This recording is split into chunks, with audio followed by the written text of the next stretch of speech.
Hey, how's it going, everyone? Justin again, as always. Thanks for watching my channel. Welcome back. As you can see, I am back home, finally with the family, back in action, trying to kick off the game plan, start off with a positive vibe.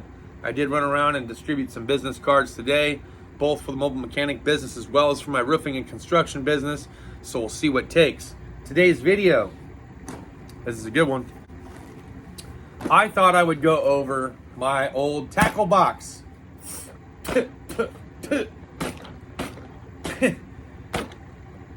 We don't really have a lot for lakes, rivers, streams, and oceans and stuff up here, but I have had this tackle box probably since 2008. When I got back from my first deployment, I really got into fishing. I went on one camping trip and I was hooked. I had an enjoyable experience and I just kept doing it. It didn't matter to me. Look, trout, steelhead, bluegill. My favorite to fish, bar none, and you're gonna see in this tackle box, was largemouth bass. Deep sea fishing, pretty cool. Never caught anything. So would have been cooler if it did, but I didn't. But I did get the experience of that. I definitely needed the little thing behind the ear because of seasickness for me. I know, but I'm just telling you, that's the way it was. For me, I'm more of a field and stream or lake and stream kind of person. I like my ponds. I love the musky ones, the ones I can get into with my little tiny 6 to 8 foot trolling motor boat and just kind of putt around and hit those largemouth. That was what I was all about.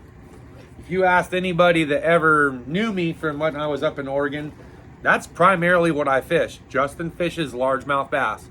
And I was always all about catch and release. And I really thought there might have been a chance that one day I might have been on one of those Bass Pro fishing clubs. Like, I was in my mid to late 20s. I was like, it's possible. Hell yeah, if I get really good at this. And so I spent every waking moment fishing. That was my jam. I'd work on cars during the day, lunchtime, fish. Evening time, fish. Weekends, fish. Like, I was fishing all the time. So I have my kit. I did give my brother some stuff, but let me just go ahead and lay it out here for you. You can see right away at the top, most of it's all for largemouth bass. We're gonna open it up and check some stuff out, man. It's been many of years since I've opened this up.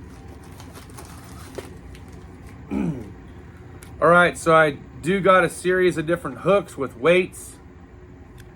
Couldn't tell you what my thought process was behind these ones. I think I just wanted to try something new, but it had a spring keeper. I think I kept snagging stuff and ripping the bait, so I thought I'd try this spring keeper style. I think I might have only tried it once.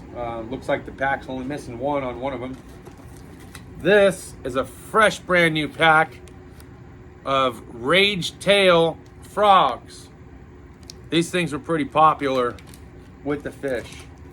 These and lunkers, and I'll show you the lunkers here in a minute, but I blew through these quite a bit. They really liked those. That was a big thing that I fished with. Oh yeah, look at this. Kevin Van Dam, his favorites, perfect, with coffee, scent, and salt. Always loved that. This was the Blue Craw. They really liked the lunkers, man, and different flavors and stuff. Those were a favorite. I used those quite a bit. I also used the green. I'm gonna show you these green and brown ones that had salt on them. I don't remember what scent they were supposed to be, but I guarantee you, after all these years, the scent is gone. So this is my other kit. I'm gonna pull some stuff out here. But some of these blue lunkers, I don't smell nothing but rubber and salt now. But there's another one, another style. These ones, I have caught so many largemouth bass with these green, black stripe, and brown earthworms. They go for earthworms quite a bit, okay, they do. Some areas I tried me the crawfish approach. And then other areas I would try to mix it up a little bit and give it that crawfish kind of look, but in the water, like a little tadpole or one that was just starting off. Other times, baby lizards. These were another one. So I get these little baby lizards in there. Another little squid looking one.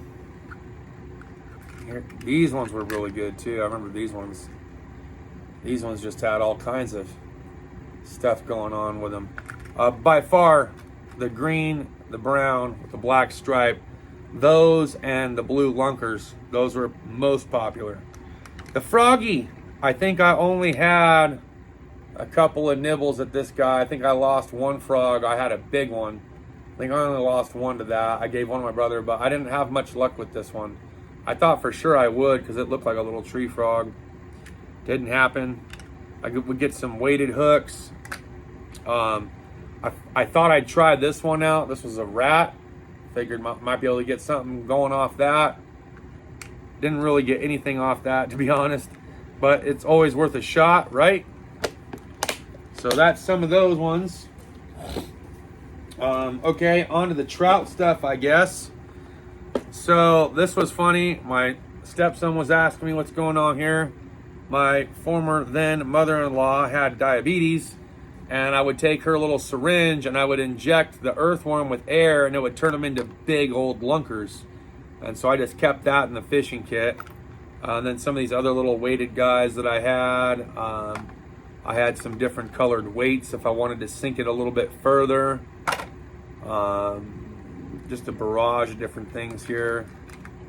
These guys with the little spinners and stuff on them. They like the trout really dug those in the streams.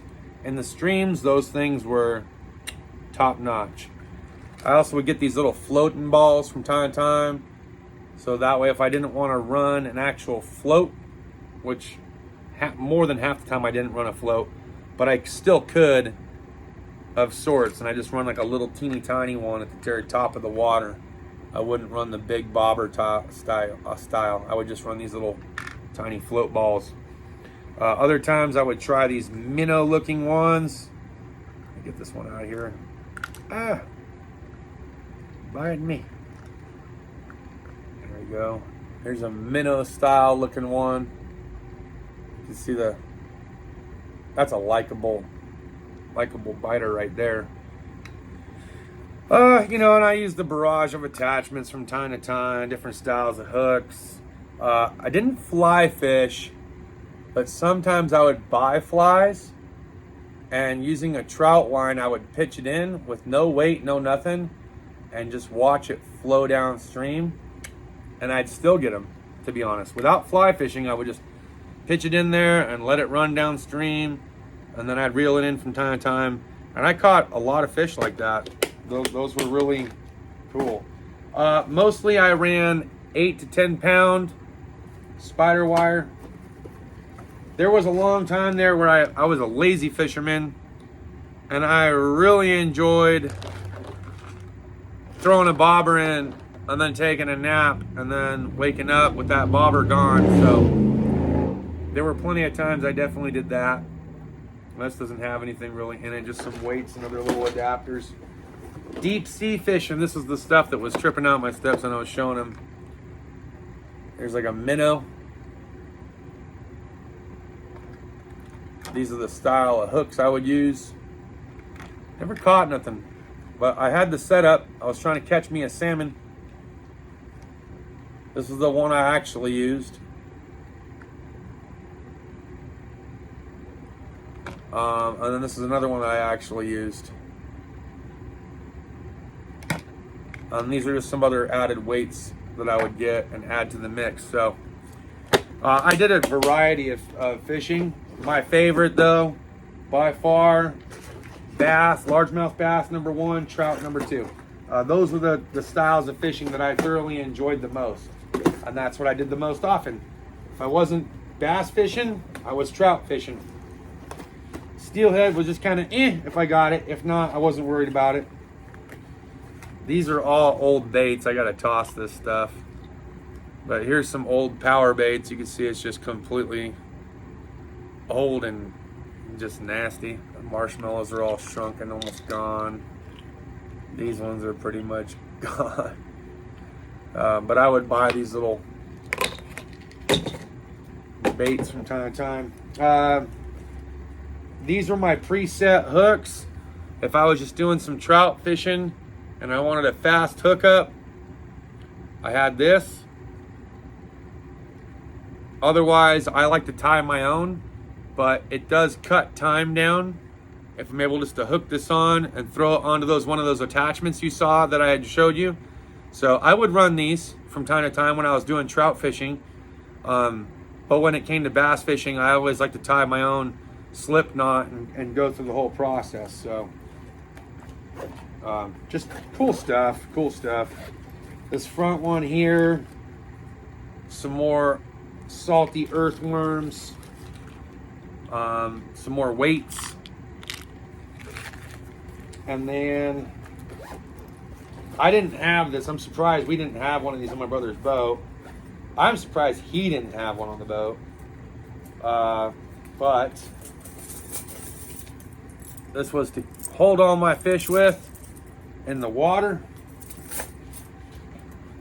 My Rapella scissors. These are my scissor nips for cutting my line. And then my dad, since he worked at the hospital, he had sent me a couple of different pairs of these surgical pinching scissors that would lock in place that I could take the hooks out. So there's all that. And then last but not least, this is some 12-pound test. Neon green 12-pound test. Some of these fish were getting pretty big, man. And then, yeah, at the time, I just noticed, too, I did actually have some 40 cal with this plastic tip that would just, but I don't have a 40 anymore. But kind of funny that I still had that in there. This is 8-pound. I wonder if it says it on the outside. If it does, I want to throw this box away. It does. Okay. So, yeah. That's my fishing setup as far as my bag went. And believe me, I used this the most. It was my go-to. This was like, experimental case. I don't think I really caught anything with this, but I would get these guys off this fishing website from time to time. I'd get some bigger ones in hopes of catching bigger fish. I'd get some other minnow looking style ones. Like, I was really trying to get creative with some of this stuff. Some of these lures, ones that would like bob and do different things in the water. Different frogs with different little strand attachments on them. Crawdads. Ones that had fuzzy tails and stuff. Some of these other longer ones with these beaks and bills on them. Did I catch any? Oh, I think I did actually catch one with this guy. This guy would dive under the water, and I actually did catch one with this guy. This guy is actually pretty cool. I still have the string on that. But yeah, a lot of little different style lures. I was digging it, man. I was definitely in the zone with this stuff for a long, long time. It was my favorite. Plano all the way. All right, so that is Justin's old school fishing kit. I just figured I'd go ahead and present that and show it. I was actually messing around with one of my stepsons out here in front, pitching and showing him how to pitch the pole and stuff. Maybe we can do a fishing trip at some point. I got my sign hung up out front, so that way hopefully I can draw some traffic. I got the cards passed out today. I got some roof tear off tomorrow. Just trying to see what we can do. Filling the time. I've submitted a bunch of new applications, and we'll just go from there. But that's all I got for now. Appreciate you guys for watching. Cheers to those that have your beers, and we'll see you next time. Deuces. Good to be home. Good to be home. It is good to be home. It is. Believe me when I say that. It's nice. I'm glad to be home. My family, my bed, my daughter's coming home. It's good to be home. So, see you guys next time. Bye. Oh, and the magnet that I got from Cabela's. Doesn't that look familiar? Yeah, buddy.